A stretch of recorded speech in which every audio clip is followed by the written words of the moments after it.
Welcome back to our channel. Today, in quiet reverence, we remember the talented artists who left us too soon, some only just days ago. From the icons of Hollywood to rising stars, they each brought light to the world of entertainment, until they passed away suddenly. If you feel moved by their stories, we invite you to leave a like as a silent tribute in their memory. Thank you. Now, let us begin. Writing songs, that was our initial idea. He was going to do some of the songs that I couldn't do with Mott because he liked them. Mick Ralphs, the iconic guitarist and founding member of Bad Company and Mott the Hoople, has tragically passed away at the age of 81. A veteran of British rock, Ralphs left behind a musical legacy that shaped generations and defined the sound of classic rock. His passing was confirmed on June 23rd by longtime bandmates Paul Rodgers and Simon Kirke. Although no official cause of death was disclosed, Ralphs had remained bedridden since suffering a debilitating stroke in 2016, shortly after his final performance at London's O2 Arena. Ralphs' career spanned over 5 decades, leaving an undeniable cultural impact. As the lead guitarist and co-writer behind hits like Can't Get Enough, Ready for Love, and Feel Like Makin' Love, he helped propel Bad Company to the top of the charts. His earlier work with Mott the Hoople, including the Bowie-produced All the Young Dudes, also solidified his role as an American legend among fans worldwide. Despite the stroke that ended his performing career, Ralphs was recently honored with a posthumous induction into the Rock and Roll Hall of Fame, a fitting tribute to his enduring legacy. This moment marked not only recognition, but emotional redemption after years of silence. Paul Rodgers remembered him as a friend, a songwriting partner, and an amazing guitarist with the greatest sense of humor. Mick is survived by his beloved partner, Susie Chavas, 2 children and 5 stepchildren. With an estimated net worth of $10 million, his comeback is now eternal, through songs, memories, and the hearts of millions.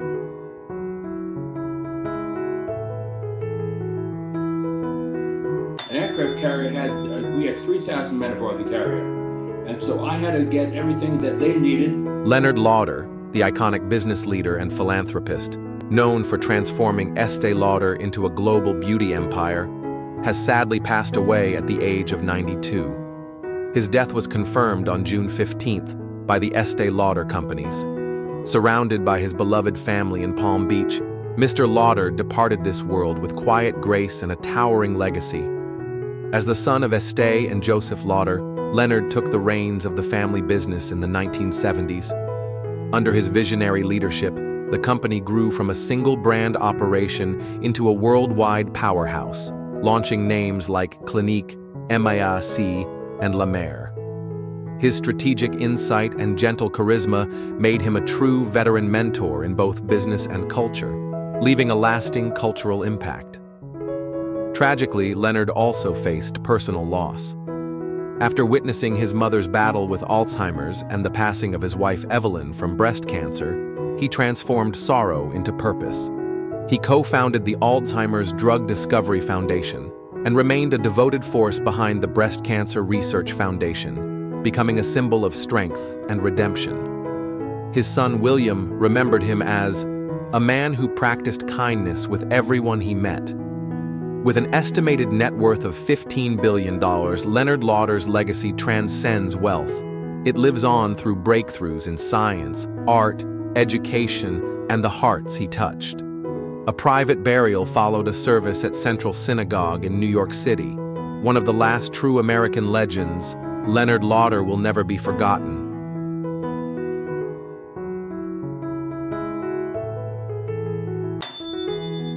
Douglas McCarthy, the iconic frontman of Nitzer Ebb, known for shaping the sound of electronic body music, has tragically passed away at the age of 58.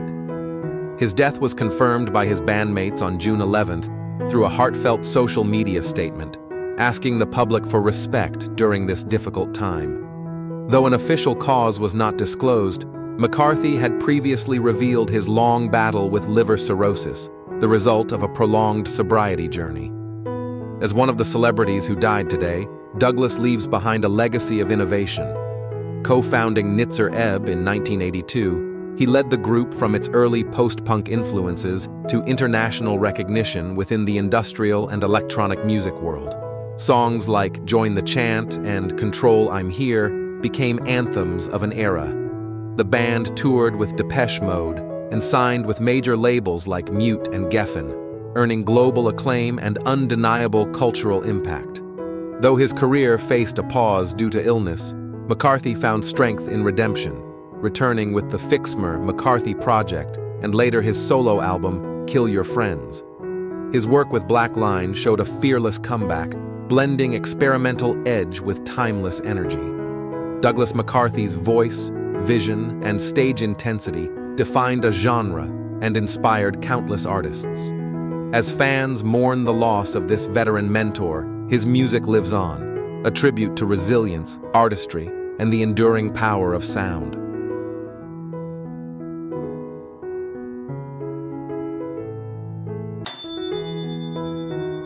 Ananda Lewis, the iconic MTV VJ and talk show host, known for her radiant presence and fearless voice, has tragically passed away at the age of 52. Her sister Lakshmi confirmed the heartbreaking news on June 11th through a moving post, saying simply, "She's free and in his heavenly arms." Ananda died peacefully at her home in Los Angeles after a courageous sobriety journey with stage waifu breast cancer. Rising to fame in 1997, Lewis became a household name as host of Total Request Live and Hot Zone, where she interviewed the era's biggest celebrities. With grace and conviction, she brought both entertainment and deep cultural conversations to the screen. In 2000, People magazine named her one of the 50 most beautiful people, and even Prince declared, "Ananda is Cleopatra." Despite early struggles with family and a later cancer diagnosis, Ananda chose honesty over silence. In her final public reflections, she urged women to prioritize their health, saying, "Prevention is the real cure." Her choice to live and leave on her own terms reflected profound redemption and clarity. Ananda leaves behind a teenage son, a legacy of bold authenticity, and a generation forever shaped by her presence.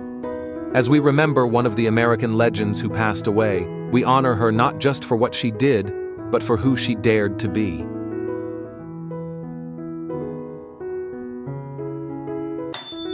Brian Wilson, the visionary spirit behind the Beach Boys, known for shaping the sound of a generation, has tragically passed away at the age of 82. Revered for his genius, Wilson crafted some of the most emotionally resonant and sonically groundbreaking music in American history. His death was confirmed by his family on June 11, 2025, through a heartfelt Instagram post. "We are heartbroken. Please respect our privacy as our family is grieving." Wilson had been placed under conservatorship in 2024 after being diagnosed with dementia. Earlier that year, he endured the devastating loss of his beloved wife, Melinda. A true American legend, Wilson's cultural impact is profound.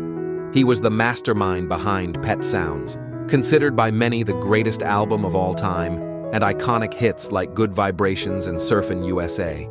His artistry forever altered pop music's emotional range, inspiring generations of musicians. Yet, his journey was marked by unimaginable hardship. Battling mental illness, addiction, and personal loss, Wilson's life became a testament to redemption and resilience. His powerful comeback included solo projects and a celebrated reunion with the Beach Boys, underscoring his enduring brilliance and sobriety journey. In remembrance, tributes poured in. "He was our American Mozart," wrote Sean Lennon. "His cherished music will live forever," added Nancy Sinatra. With a $50 million catalog and an irreplaceable legacy, Brian Wilson now rests among the pantheon of celebrities who shaped our lives. His spirit, a beacon of quiet strength, will echo through every harmony he left behind.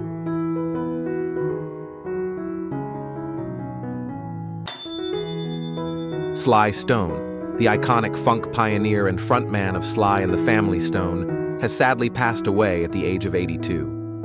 Revered for his role in shaping modern music, Stone's groundbreaking sound fused soul, rock, and funk into a genre-defining legacy that inspired generations. As a true American legend, Sly Stone rose to fame in the late 1960s with hits like Dance to the Music and Everyday People. His band's multi-racial, multi-gender lineup and revolutionary energy changed the face of pop culture. Albums like Stand and There's a Riot Going On cemented his status as one of music's most influential forces, later honored with induction into the Rock and Roll Hall of Fame. His family confirmed the news on June 9th, sharing that Sly passed peacefully, surrounded by his children and loved ones, after a prolonged battle with COPD and other health issues. Despite struggles with addiction and financial collapse, including a period of homelessness, Stone's comeback was fueled by resilience. He continued creating music in solitude, recently completing a screenplay of his life before his death, following his 2024 memoir. We mourn his absence, but celebrate his enduring cultural impact, his family shared. Survived by 3 children, Sly Stone leaves behind a $500,000 estate, a timeless catalog, and a story of redemption. In a world of celebrity deaths, his legacy remains etched in the soul of American music.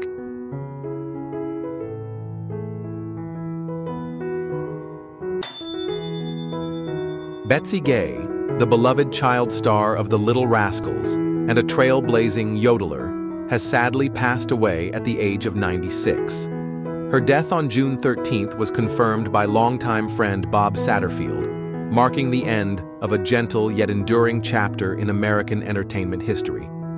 Betsy began her career in the 1930s as Effie, Alfalfa's girlfriend in Our Gang comedies, better known today as The Little Rascals. With a charm that resonated across generations, she went on to appear in over 40 feature films, including Tom Sawyer, Mystery Plane, and A Day at the Circus. Her cultural impact stretched into music, where she became a decorated yodeler, winning the California State Yodeling Championship twice and performing with legends like Stuart Hamblin and Tex Williams.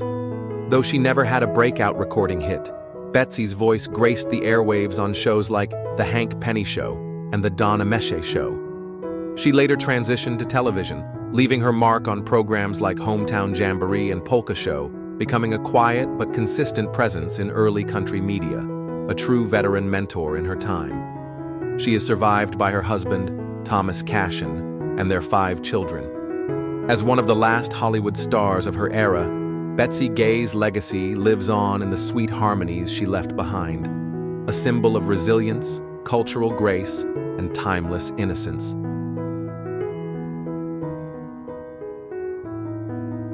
Her innermost secrets. You see that nice, fresh look she always had over the years? Ruth Buzzy, the iconic comedian and beloved laugh-in star, has sadly passed away at the age of 88. Her death on May 1st, 2025, was confirmed by her agent and her husband, Kent Perkins. After a long battle with Alzheimer's and a series of strokes, Buzzy passed peacefully at her ranch home in Texas, leaving behind a remarkable legacy in American comedy and television. Over a dazzling 45-year career, Buzzy became a household name with her unforgettable portrayal of Gladys Ormsby, the feisty, purse-wielding underdog on Rowan and Martin's Laugh-In. She appeared in all 6 seasons, won a Golden Globe, and earned 2 Emmy nominations, becoming a pioneer of female sketch comedy. Her cultural impact reached across decades, from variety shows to children's television, including a beloved role as shopkeeper Ruthie on Sesame Street. Her passing was preceded by years of health decline, yet Buzzy's spirit never faded. Even in retirement, she remained active on social media, sharing her wit with thousands of followers. Her journey from off-Broadway beginnings to becoming a veteran mentor and comedy icon reflects both resilience and redemption. She probably had more fun doing those shows than you had watching them, her husband shared. With a net worth of $25 million and no children, Ruth Buzzy's legacy lives on through her characters, her laughter, and the joy she gave to generations. one of the brightest Hollywood stars, and one of the most unforgettable who died today.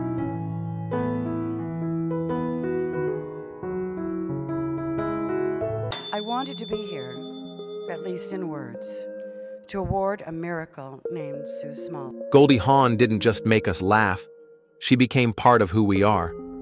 If you've ever burst out laughing at that dizzy blonde in a sequined army helmet or felt a strange warmth when she whispered, "Sock it to me," then Goldie lives somewhere in your memory, in the joy, in the comfort, in the reminder that laughter, at its best, is a kind of grace. Before we dive into her incredible legacy, take a moment to share in the comments. Which Goldie role made you smile the most? Was it her Oscar-winning debut in Cactus Flower? Her unforgettable reinvention in Private Benjamin? Or the tender holiday warmth of the Christmas Chronicles? Because behind the sparkle and slapstick was a woman who quietly rewrote the blueprint of what it meant to be funny, feminine, and ferociously strong, all at once. Goldie Jean Hawn was born on November 21, 1945, in Washington, D.C., the daughter of Laura, a classical dance teacher, and Rutt Hawn, a music shop owner whose store hummed with Broadway tunes and optimism. Raised between tap shoes and trumpet cases, she absorbed rhythm the way most kids learned language. At 3, she was already in ballet class. At 5, she performed pirouettes on the family rug to a clapping audience of stuffed animals. It was laughter, not just applause, that drew her. By summer, she transformed milk crates into stages in the backyard, charged nickels for admission, and orchestrated mini-musicals starring neighborhood kids. Even then, entertainment was not just a game, it was a calling. That calling turned professional in her teens when she began teaching ballet and performing in local productions, commuting after school to her mother's dance studio, dancing en pointe until her toes bled, then cracking jokes between bar exercises. That duality, discipline and joy, would define her forever. Her first brush with destiny came not from Broadway, but from a twist of fate, an invitation to audition for the sketch comedy show Rowan and Martin's Laugh-In. Goldie wasn't polished, but she was electric. Her bubbly delivery, paired with uncanny timing, birthed a national phenomenon. "Sock it to me" became a household phrase, and America fell in love.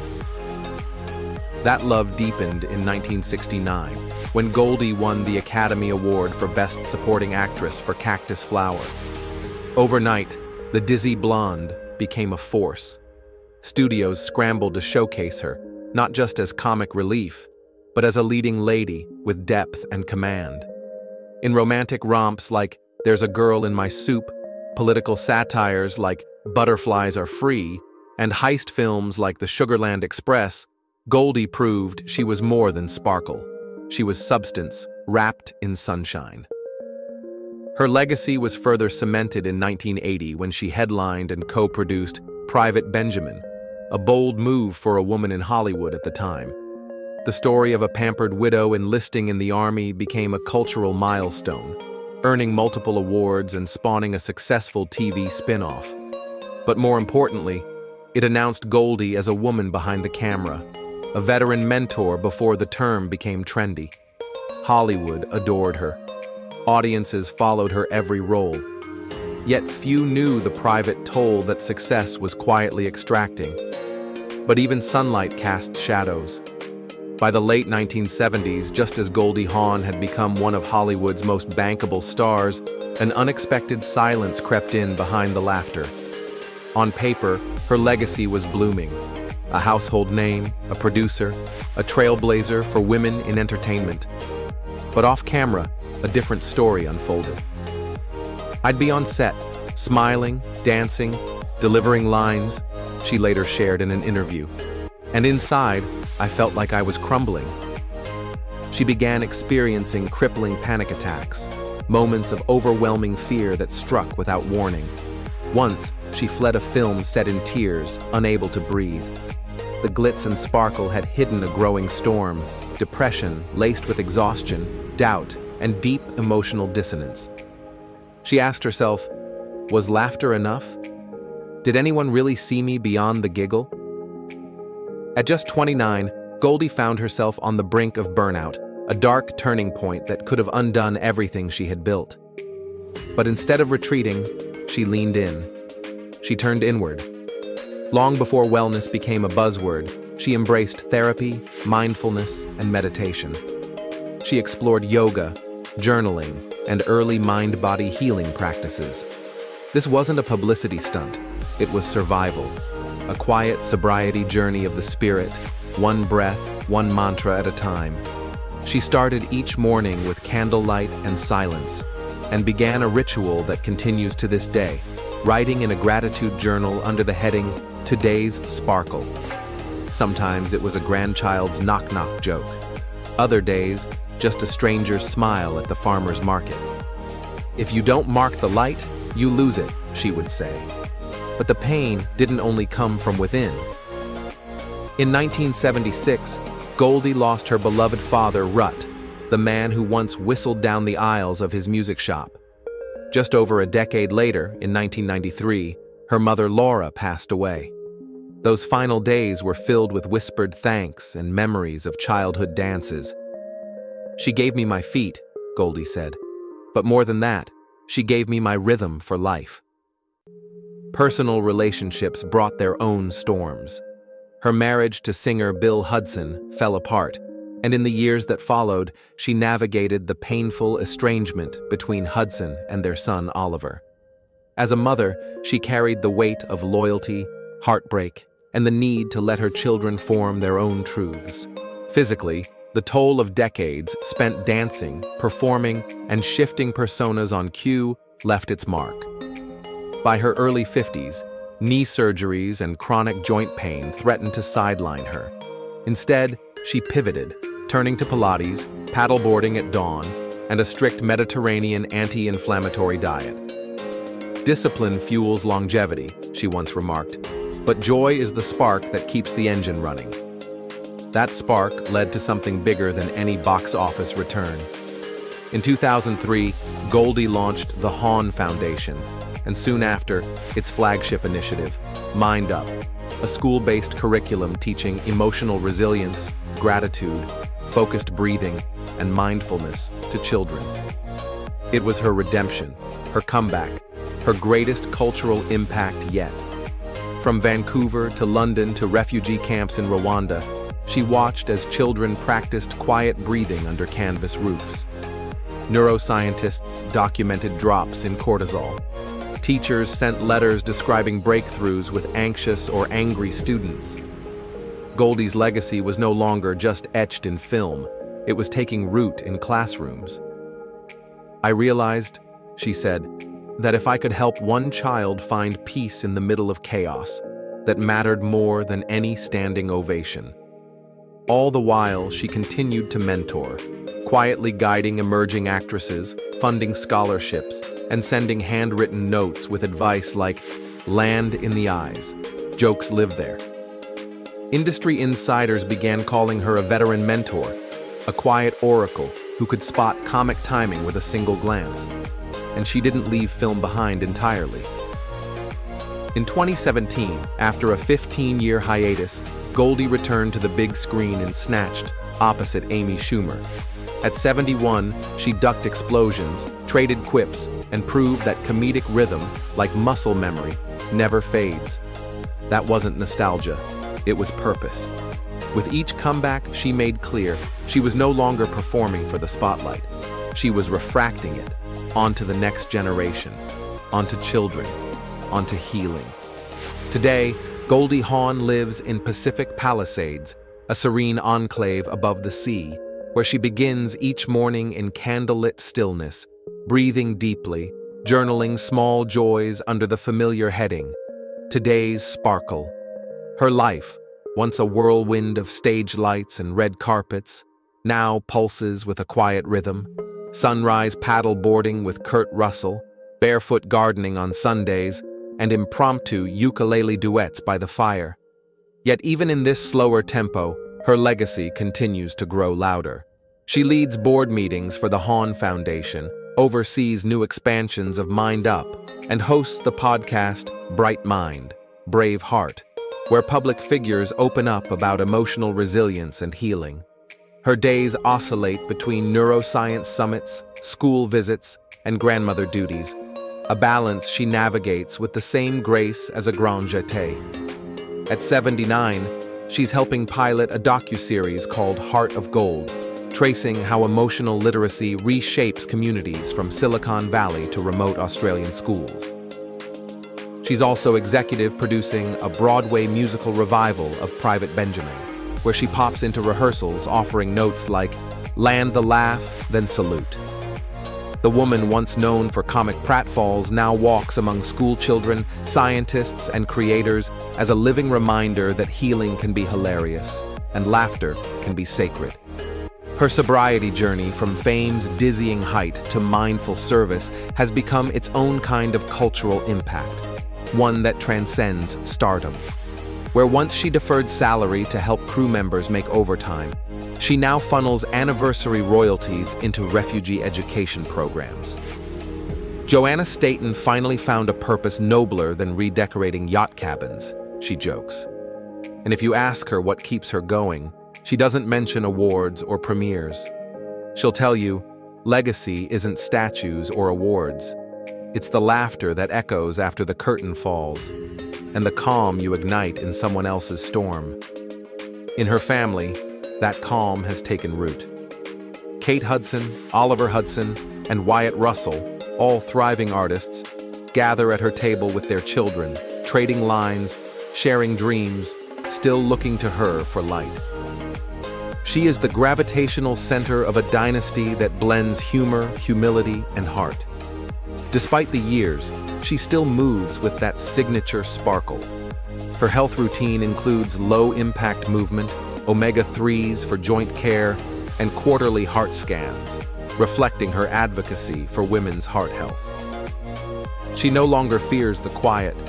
She embraces it.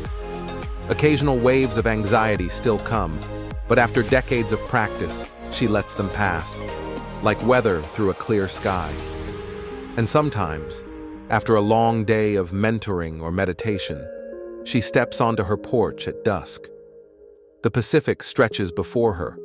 A grandson tugs her hand, asking for another knock-knock joke. She laughs, not the laugh of a performer, but of a woman fully present. In that moment, you see her, not just Goldie Hawn, the icon, but Goldie, the wide-eyed girl from DC who once danced for an audience of stuffed animals and never stopped believing in joy. If this story brought a memory to your heart, a laugh, a tear, a moment of stillness, consider subscribing to our channel. Because some legacies aren't made in marble, they're made in motion, in the rhythm of resilience, in the light we pass on.